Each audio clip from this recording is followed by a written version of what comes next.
Sharps injuries predominate as a cause of occupational acquired HIV infection and are an important method of occupational transmission of hepatitis B.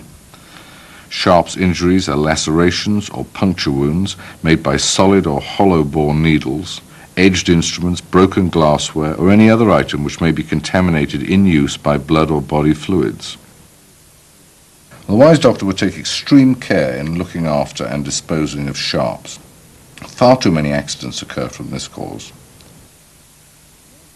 Although gloves won't protect you against sharps injuries, they should be worn in many circumstances in the general clinical setting as a minimal level of protection against splashes of blood onto the skin of the hands. The insertion and removal of intravenous and intra-arterial lines are examples of procedures where gloves should be used. Used hypodermic needles must not be resheathed. Needles should only be removed from syringes when essential, such as when transferring blood to a container. Use of an integrated blood-taking system, which does not require transferring blood to another container, may be more appropriate for some blood samples. Used needles should be promptly placed in a secure, puncture-resistant container suitable for incineration. They must not be overfilled. Used needles protruding from overloaded bins offer a very significant risk to those who have to handle them.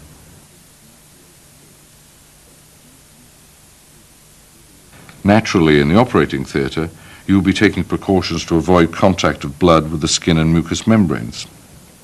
For assisting in surgical procedures such as some orthopedic operations, the use of suitable barrier glasses, a face mask, or a visor should be considered.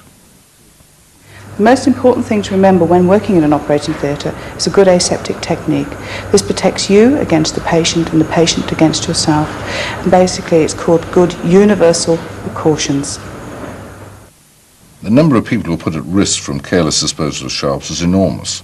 I mean, for example, every laundry manager will tell you terrible horror stories of ignorance and laziness and disregard for the safety of other people and the things that they find in the laundry. Oh, you'd be surprised the things that we do find.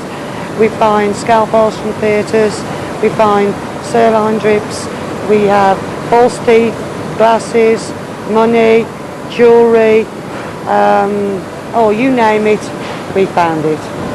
The main hazard really is obviously the first things I mentioned, which is the scalpel and anything to do with theatres instruments.